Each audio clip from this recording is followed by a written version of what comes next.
হরপাবানে বিপর্যস্ত এভারেস্টের দেশ, একের পর এক গ্রাম নিশ্চিহ্ন, পড়ে রয়েছে শুধু কাদা মাখা ধ্বংসস্তূপ।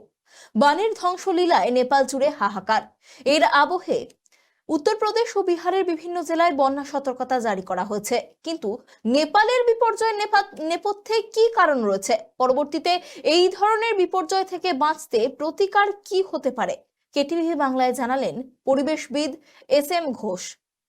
এর নেপথ্যে তো হচ্ছে আমাদের গ্লোবাল ওয়ার্মিং, যেটা বিশ্ব উষ্ণায়ন হয়েছে এবং সেটা মূলত হয়েছে পলিউশন থেকে, আমাদের দূষণ থেকে।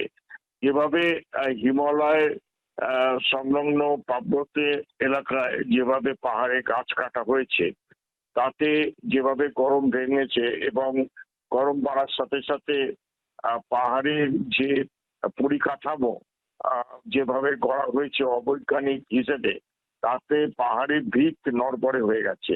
এবং এই অজস্র গাছ কেটে ফেলা এবং অতিরিক্ত যানবাহন চলা, টুরিস্ট সেন্টার বানানো, এর সমস্ত এফেক্টটা কিন্তু হিমালয়ের উপর গিয়ে পড়ছে। আজকে হয়েছে সেটা হচ্ছে একটা বিরাট বড় চাই।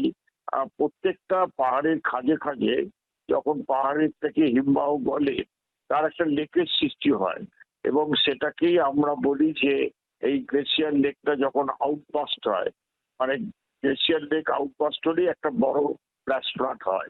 মনিটর করতে হবে যে এই গ্লেশিয়ারের উপর কটা লেক আছে। যেমন 25টা লেক আছে আমাদের এই হিমালয়, এখানে নেপালে 21টা আছে তিব্বতে।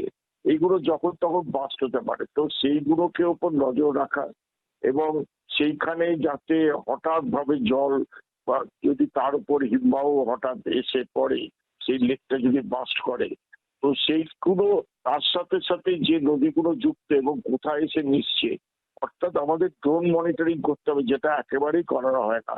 ডিজাস্টার ম্যানেজমেন্ট যেমন আমাদের রেডি রাখতে হবে এই বর্ষাকালে, সেই রকম আমাদের ড্রোন মনিটরিং করতে হবে। এবং এটা আমাদের কোনো ভূমিকম্প হয়নি, ওপর থেকে বিশাল আকারের বরফের চাই যখন 2000-3000 ফিট নিচেতে এসে পড়ছে, তখনই একটা কম্পন হয়েছে। এবং ইন্টারন্যাশনাল প্যানেল যারা আছে, যারা এটা নিয়ে সার্ভে করে, তারা দেখেছে যে এইটা এইটা বরফে একটা বিরাট হিমবাহ পড়ার ফলেই কম্পন হয়েছে।